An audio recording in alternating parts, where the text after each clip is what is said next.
Greetings, Nostalgic Vegan here, and today I'm gonna solve a puzzle.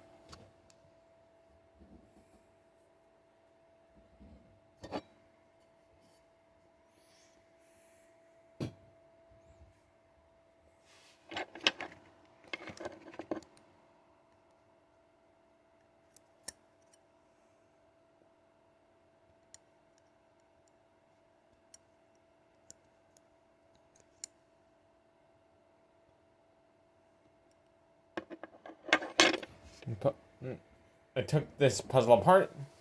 I took that puzzle apart and solved it.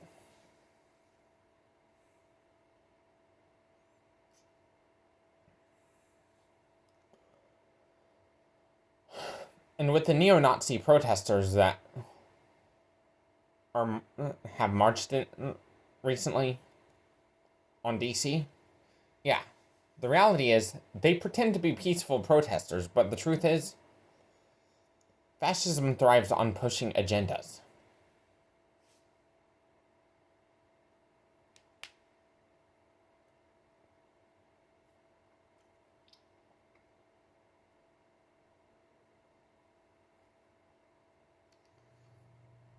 But they hide their agenda until it's too late.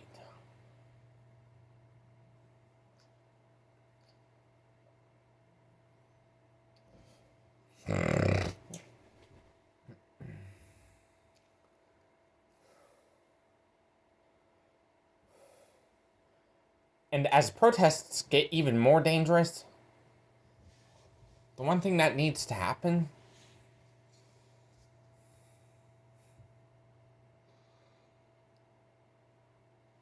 is law enforcement should stop punishing peaceful protesters.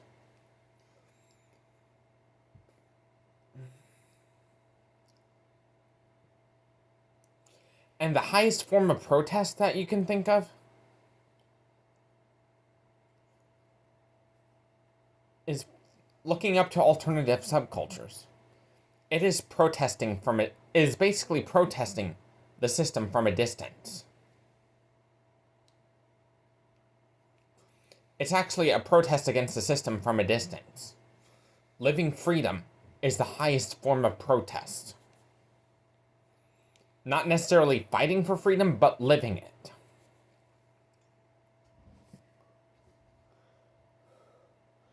Not necessarily fighting for freedom, but living your freedom. It's the highest form of protest.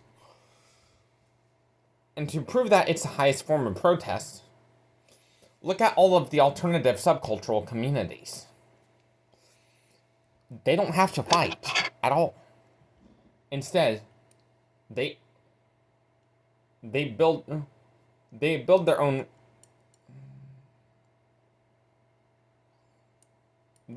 own dual power systems.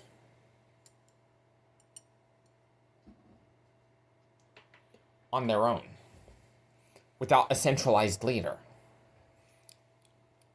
And yes, they even provide mutual aid too. And as the culture wars keep firing up, eventually, more people are just gonna walk away from it and become part of alternative subcultures. That way they could just walk away from the culture wars that we are facing.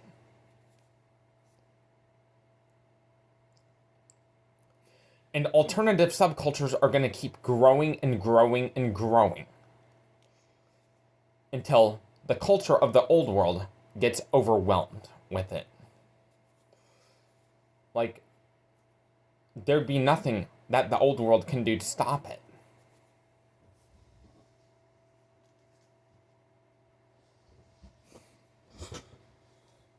And yes, the growth of the alternative subcultures, it is already pushing employers into welcoming them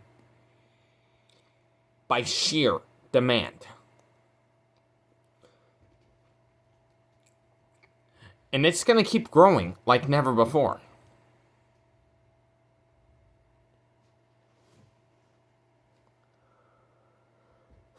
Like, there is no stopping it.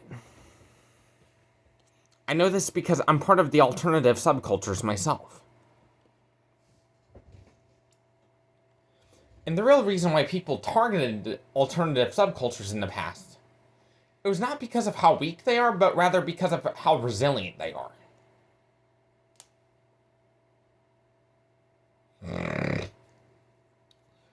And the best thing about alternative subcultures is it breaks both liberals, conservatives, and leftists free from the culture wars.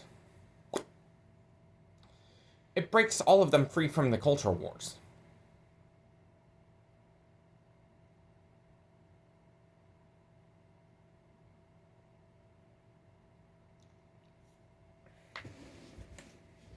And eventually, and now we are starting to see the different kinds of alternative subcultures uniting like never before.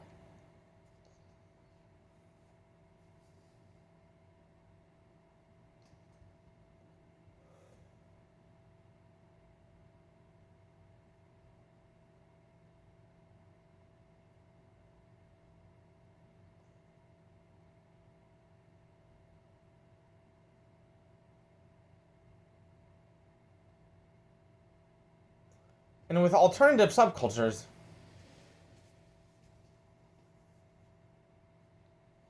I can drop my mask pretty quickly.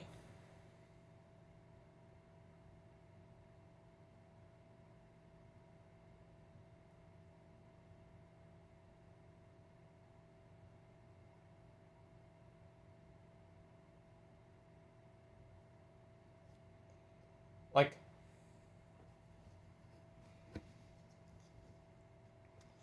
whenever I talk to someone within the alternative subculture, I drop my mask pretty quickly.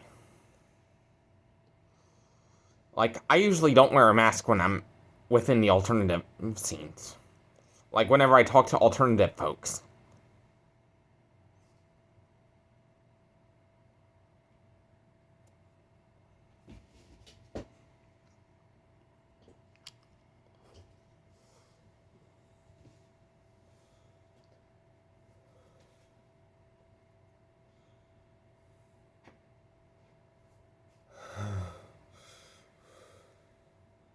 And with alternative subcultures, one of the things that makes it pretty safe is the fact that they do not tolerate abuse at all.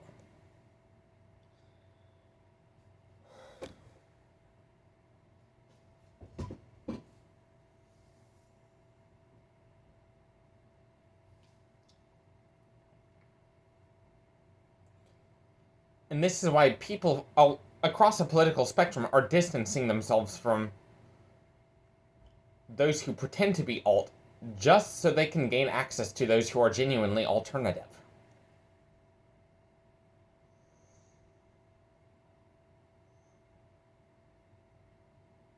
Like, I would call domestic abusers within the alt scene posers.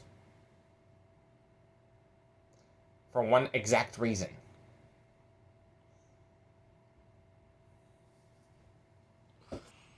Their abusive behavior is against alternative subcultural etiquette.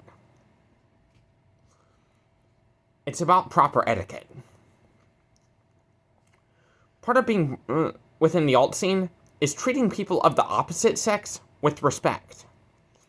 Or if you're treating everybody with respect, specifically. And as always, keep making those nostalgic and vegan gains.